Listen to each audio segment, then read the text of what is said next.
Всем привет, с вами Виолка из гильдии Greatness.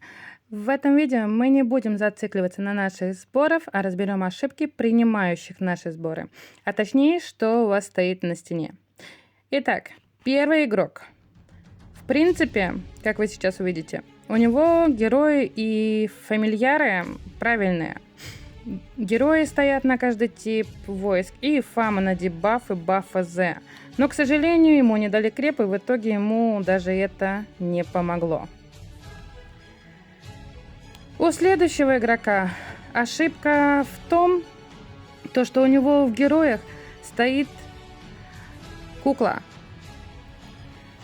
У куклы нет никаких боевых навыков, от слова совсем. А еще Пирос, он никак не помог ему в защите. Здесь же наш игрок потерял лидера, и его, соответственно, засборили. И сейчас мы с вами посмотрим, что же у него все-таки стоит на стене.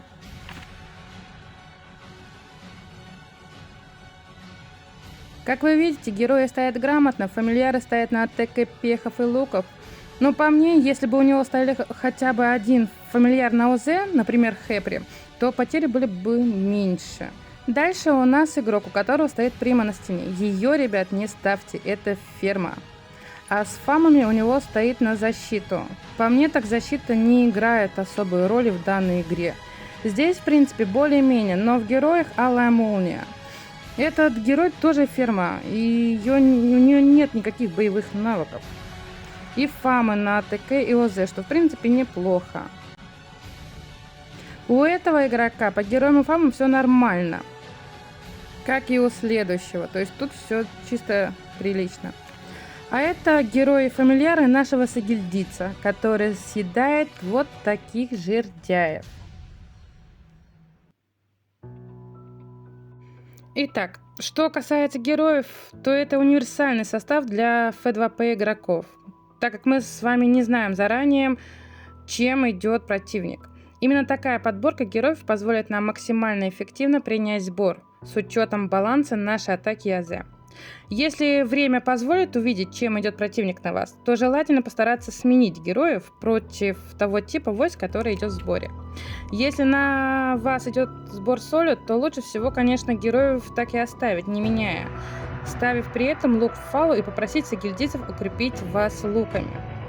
Что же касается фамильяров для F2P игроков, то по мне самые эффективные это Яцек, Землешип, Лорд Магмы, Аквариус и Хэпри, поскольку они дебафуют ОЗ противника на 40%, как раз вы видите это на скринах. И они дебафуют каждый для своего типа. Хэпри же бафает ОЗ ваших войск на 15%, а Аквариус дебафает ОЗ противника на также 15%. Из этих двух лучше, конечно, ставить Хэпри. Он позволит минимизировать ваши потери и немного сохранить боевой дух ваших войск. Это универсальная рекомендация для ровной пропорции войск в вашем замке. Эти фамильяры имеют постоянный эффект, активируются в начале боя и работают до его окончания. Мое мнение, это не истина в последней инстанции. Я лишь делюсь информацией с вами, основанной на своем опыте. А какие герои и фамильяры у вас лучше работают? Поделитесь в комментариях, очень интересно почитать.